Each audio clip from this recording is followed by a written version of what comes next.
Hello, bienvenue dans ce nouveau vlog donc en Afrique du Sud. On vient d'arriver au parc Kruger. Voilà, on est parti ce matin du parc de Mapungubwe, donc la route s'est fait relativement bien. Alors on est à la gate nord, à la gate de Pafuri, donc à l'extrême nord, et on va aller rejoindre le camp de Punda Maria pour aller manger ce midi. Et on va aller explorer un petit peu cette partie du parc. Alors l'entrée se fait comme d'habitude, comme dans tous les parcs dorénavant, hein. Voilà, faut montrer les papiers, faut renseigner la scène card, la wild card pour accéder aux parcs nationaux, ou payer les entrées, ou s'enregistrer. Donc nous on a 4 nuits dans le parc. En fait on va faire un grand moment hein, dans le parc Kruger. On a un voyage en fait qui est scindé en 2 parties. On va faire 4 nuits d'un côté, après on va aller un petit peu dans la montagne et puis on va revenir pour 2 autres nuits. Allez, c'est parti donc pour la visite nord du parc Kruger.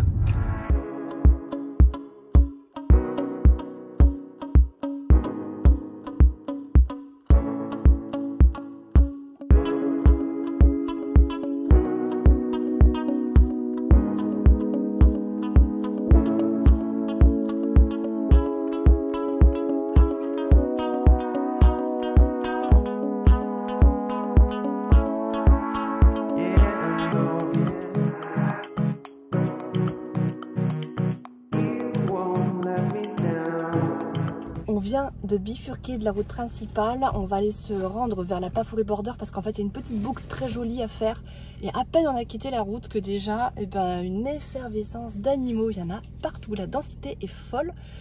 Donc voilà, on va voir si ça continue, mais assez incroyable hein, pour l'instant. Et déjà des oiseaux, je pense qu'il y a pas mal d'oiseaux assez sympas. On a vu des bleus un peu verts aussi. Ouais, des bleus, des verts, des oranges. C'est difficile à capturer parce que c'est vraiment quand ils déploient leurs ailes qui sont le plus beaux.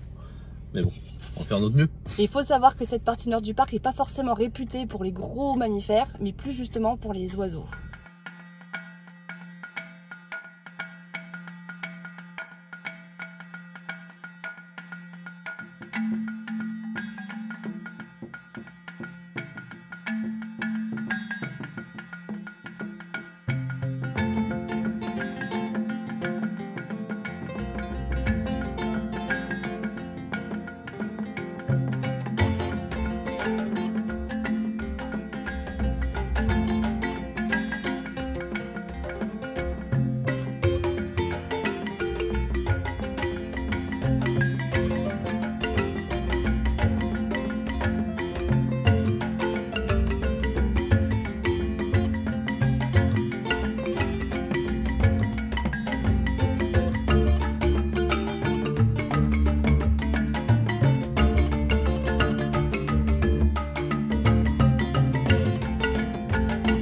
Nous voici arrivés à notre deuxième tri-frontière en 2 parcs.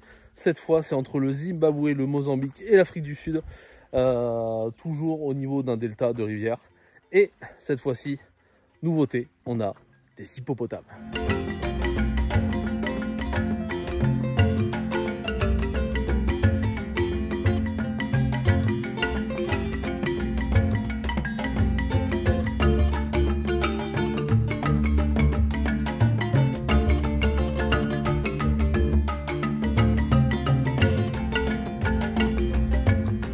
Alors là, une scène incroyable. On a cette rivière qui passe ici. Donc là, le troupeau d'hippopotames.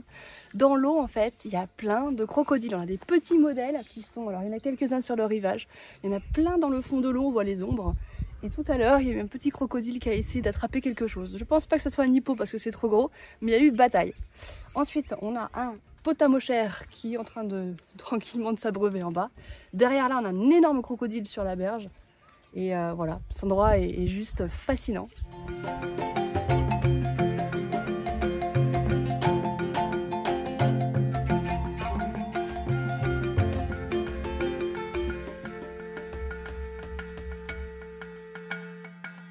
Allez, on fait une petite pause déjeuner. On s'est arrêté au camp de Punda Maria. Donc ici, en fait, il y a des restaurants dans chaque camp du parc Kruger. Et c'est assez sympa, c'est plutôt familial. Et je ne m'attendais pas à manger aussi bien, franchement. On a des belles assiettes. Les prix sont vraiment très abordables pour le parc. Et donc voilà, petite pause déjeuner donc avant de reprendre la route en direction du camp de Chingwedzi, là où on va dormir ce soir. Vous voyez, ce genre de choses, ça coûte moins cher que si on avait fait les courses pour le faire. Donc pourquoi se priver? Il va falloir ouvrir grand la bouche hein, quand même.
Et nous voilà repartis en direction du camp depuis Punta Maria. Et en fait, on s'est déjà arrêté plein de fois au bord de la route parce que c'est juste waouh.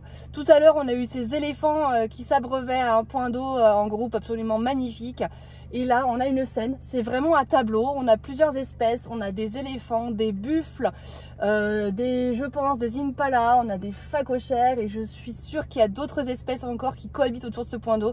C'est absolument magnifique et c'est bien parce qu'on est en fait à la fin de l'hiver et c'est tellement sec, les rivières sont asséchées que les quelques petits points d'eau du coup deviennent des lieux de vie et ça nous offre voilà, ces scènes absolument incroyables. Donc c'est ça qu'on retrouve en fait chez Kruger, ce qui est différent pour l'instant des autres parcs, c'est que on a une densité d'animaux qui est vraiment très importante et du coup sur des mêmes scènes de vie on voit beaucoup plus d'espèces cohabiter ensemble et en tout cas pour l'instant le début est complètement impressionnant. Et ce que j'aimerais rajouter aussi, j'avais vu ça dans des reportages sur l'Afrique, c'est que dans la période sèche, très sèche comme ça, on arrive vraiment à la fin, il y a vraiment plus d'eau, il y a quelques points d'eau, et bien en fait la période du soir et du matin, c'est une période de trêve entre les prédateurs et les proies qui fait que tout le monde cohabite autour des mares comme ça pour pouvoir s'abreuver et pouvoir continuer à vivre.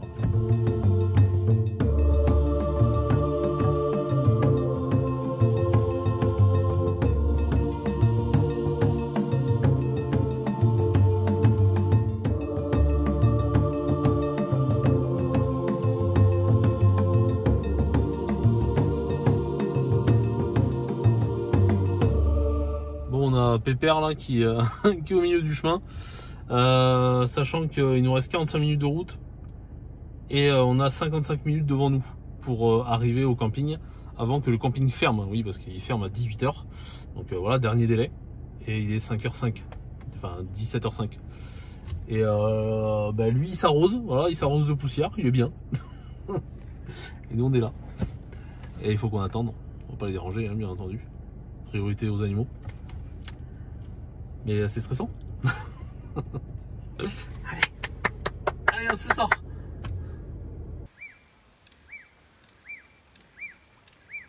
Allez, il s'en va. Il a enfin décidé de nous laisser passer. J'aurais limite envie de leur demander à eux combien de temps ils ont attendu. Je suppose que ça fait 2 heures qu'ils sont là. Ah, j'ai l'impression qu'il a envie de revenir. Donc ouais. Non, il mange. En fait, il nous laisse passer juste. Et allez, c'est bon, allez-y. Ah, il y a un bébé et tout, il y a la famille là-bas. Ah, c'est pour ça qu'il était pas chaud. Allez, on continue.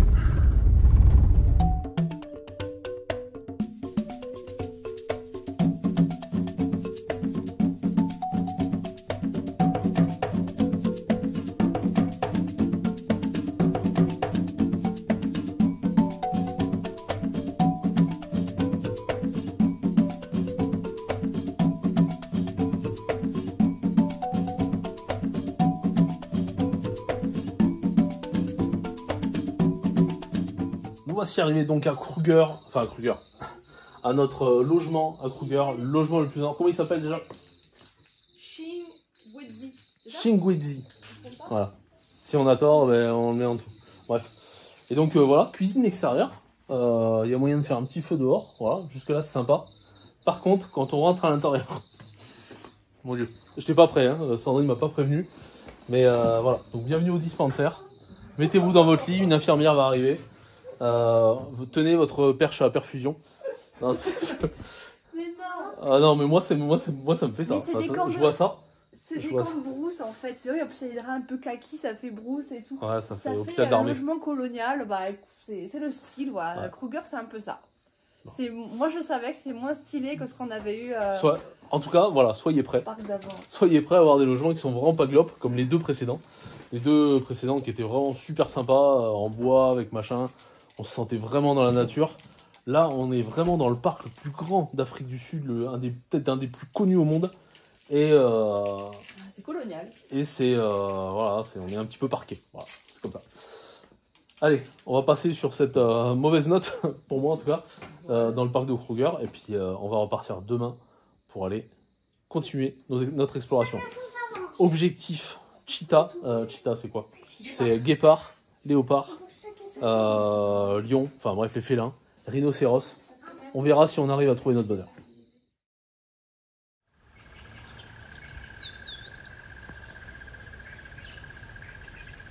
Et nous voilà déjà repartis sur les pistes. On s'est à nouveau levé et hop, dans la voiture, il est 6h20. Et on va aller en quête des lions parce qu'apparemment ils ont été vus hier et avant-hier autour du campement.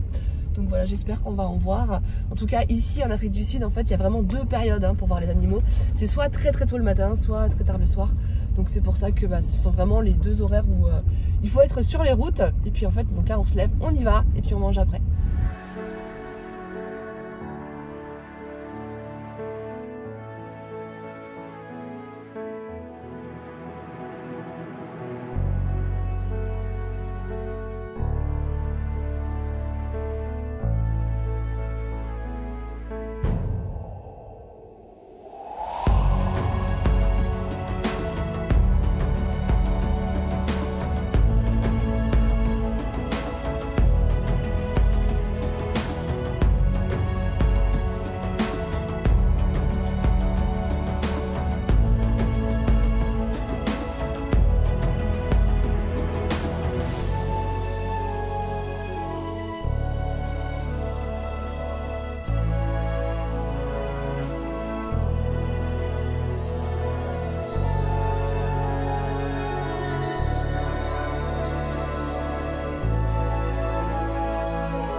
Et bah voilà, on les a ces lions, c'est complètement dingue, ils sont vraiment très nombreux.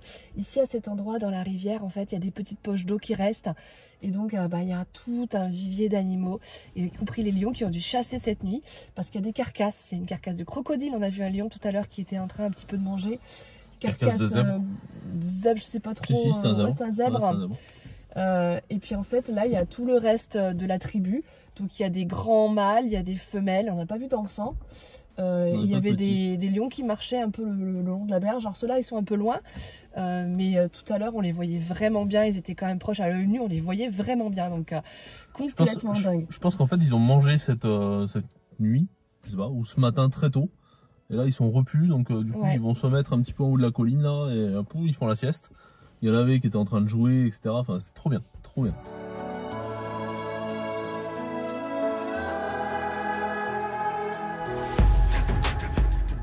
Allez, retour au camp, après cette matinée sous le signe des lions. Donc top, hein. Franchement, pas mécontent de partir très tôt le matin. D'ailleurs c'est mon conseil, partez vraiment tôt le matin.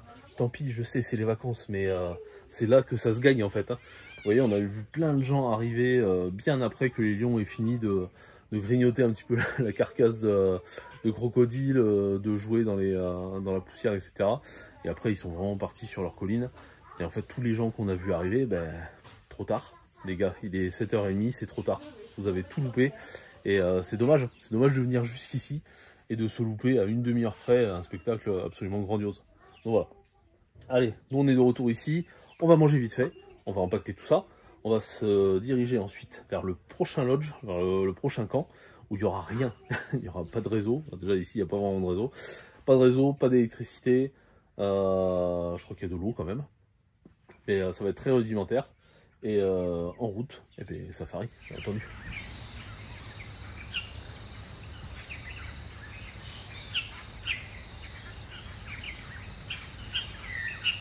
Allez, c'est reparti donc, objectif léopard.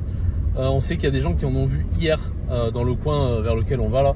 On le sait pourquoi, parce qu'au niveau du visiteur center du camp, à côté de la réception, ouais. Voilà, à côté de la réception, il y a des petites cartes où on peut mettre des gommettes magnétiques de couleurs pour dire ok, j'ai vu ça, j'ai vu ça. Voilà, exactement. D'ailleurs, ce matin, on savait qu'ils avaient vu des lions dans le coin hier, c'est pour ça qu'on s'est dirigé sur cette zone-là. Là où on a été ce matin. Ça paye en fait de checker les cartes. Voilà.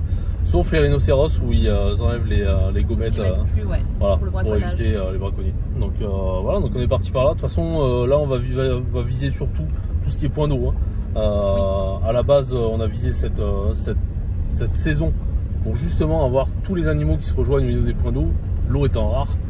Donc, et en fait, toutes les rivières qu'on avait vues, il y a des super pistes qui sont vraiment très intéressantes pour l'observation à côté des rivières. Je les avais citées, préparées en fait dans ce voyage. Et finalement, comme il n'y a pas d'eau, voilà, on va complètement changer la stratégie et on va uniquement aller sur les petits points d'eau.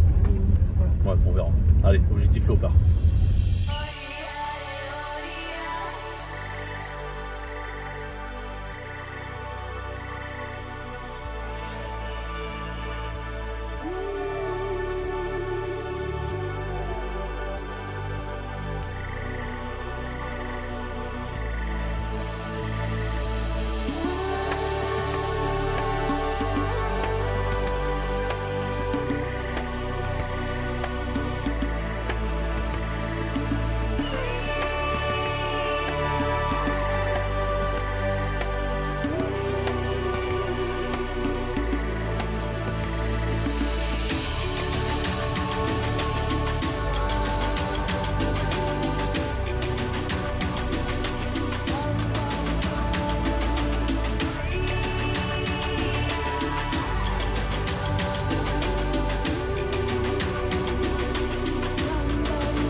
Bon, bah depuis qu'on avait quitté le campement de Maupanis midi, on n'avait pas vu grand chose, hormis quelques éléphants, girafes au bord d'un point d'eau.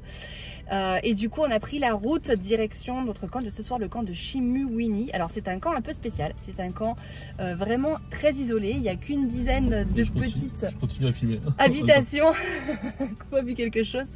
Donc, il y a une dizaine de petites maisons. Et en fait, toute la route qui mène à ce camp est complètement réservée aux résidents. Donc, autant vous dire qu'on est vraiment seul au monde ici. On a une dizaine de kilomètres de pistes qui circulent le long d'une rivière absolument magnifique, remplie d'animaux. Il y a des dizaines d'hippopotames, des dizaines de crocodiles. Alors, je dizaines, mais c'est peut-être plus, mais c'est ce qu'on voit. Il y avait un troupeau d'impala qui était juste là. Il y a d'autres animaux qui s'abreuvent. Le cadre est enchanteur, magnifique. On est sur la Golden Hour. Je crois qu'on va se régaler.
Allez, on prend nos quartiers ici, dans ce nouveau logement. Et franchement, 1000 étoiles à côté de celui d'avant. Franchement, je trouve que c'est ça tombé par terre. J'adore. Déjà, les lits, on peut avoir de la chaleur humaine. C'est déjà pas mal. Deuxième chambre. Léna a éteint. Bon, c'est un petit peu sombre, hein, désolé. Deuxième chambre, les lits qui sont côte à côte aussi. La salle de bain, très bien. On verra la douche, parce que la douche précédente, c'était aussi une calamité. Ambiance petit carreau, je suis pas très fan, mais bon, franchement, c'est pas mal. Et c'est propre, ça fait un petit peu moderne, on est bien. Et regardez, vue sur la rivière. Et ça, c'est top. Il y a des hippos, des crocos aussi qui traînent là-bas. Bref, il y a de quoi manger dehors. Oui, parce que la table est dehors, comme hier. Il y a de quoi manger dehors un petit peu tranquillement. Je pense que ça va être bien sympa. Et Sandrine s'était trompée. Elle pensait qu'il n'y avait pas d'électricité. Si, il y a l'électricité. On peut même recharger les appareils. On a tout chargé vite hier soir. Voilà, frigo et tout. Enfin voilà, franchement, top. Je suis conquis. Les voisins à côté ont déjà allumé le petit feu qui va bien. Et puis, je pense qu'on va se poser tranquillement sur la table. C'est quand même important de donner notre retour sur les logements qu'on fait. Parce que c'est pas forcément une mince affaire de trouver les logements, d'avoir des avis dessus, etc. Donc voilà, ici c'est chose faite. c'est à tomber.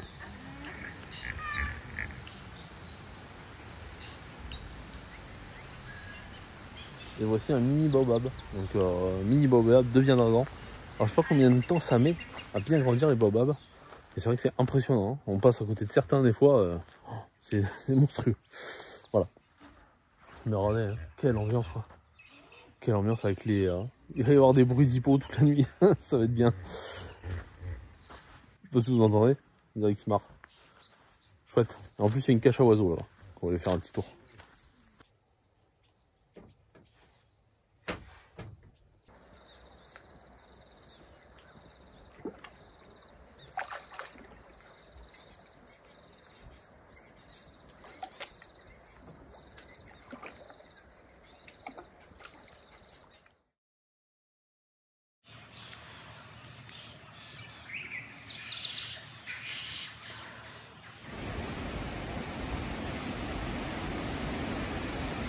Les amis, on se retrouve aujourd'hui avec les hippos qui nous ont pas trop dérangés cette nuit, ça va. On avait un petit peu peur qu'ils nous réveillent avec leur gros cri là.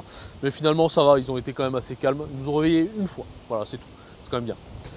Ce matin, on est allé se rendre un petit peu du côté de la rivière, tous les petits détours au bord de la rivière qu'on a fait hier soir, en se disant qu'il allait y avoir plein d'animaux, comme ce qu'on avait vu hier matin par exemple.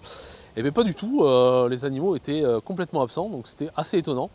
Et peut-être que la raison se trouve dans les bourrasques de vent qui recouvrent maintenant la savane africaine, donc je sais pas. En tout cas des grosses bourrasques. Hein. On était en train de prendre le petit déjeuner quand tout à coup on a pris de la poussière, des feuilles. Enfin, c'était bien sympa. Et depuis il y a des grosses bourrasques à 90-100 je dirais, à vue de nez comme ça. Enfin, franchement ça souffle bien comme il faut et ça annonce peut-être un changement de temps. Donc on l'avait vu hein, il y a quelques jours, la dernière fois qu'on a eu des réseaux, il y a 4-5 jours peut-être, qu'il allait y avoir un changement de temps. Donc l'arrivée de nuages, peut-être de pluie, on verra bien. Toujours est-il que... la poussière qui arrive. Toujours est-il que... on verra ça dans le prochain vlog. Est-ce que ce changement de temps aura un impact sur le comportement des animaux? Est-ce qu'ils vont se cloîtrer dans leur coin? Est-ce qu'ils vont sortir un petit peu plus? Je ne sais pas. Ce sera à voir dans les prochains vlogs. Prochain vlog, on va se diriger vers Oliphant, vers Satara, pour ceux qui connaissent. Voilà, on va découper ces vlogs ici à Kruger, tellement il y a de choses à voir. C'est grand, hein, Kruger. Hein. C'est aussi grand que la Corse, voire même plus grand. Donc c'est dire s'il y a moyen de voir des animaux, etc. Allez les amis, d'ici là, n'hésitez pas à mettre un petit pouce vers le haut pour nous encourager sur YouTube. N'hésitez pas aussi à mettre un commentaire si vous avez des tips à nous donner sur comment aller voir les animaux. Et n'hésitez pas aussi à vous abonner pour ne pas louper la suite. D'ici là, portez-vous bien. On se dit à la prochaine. Ciao.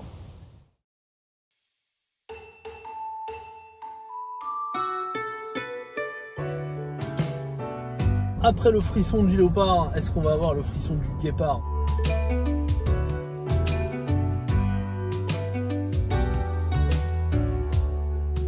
Impressionnant, émouvant, fascinant, attristant. Et il y en a un énorme là qui est en train, mais limite il déracine l'arbre.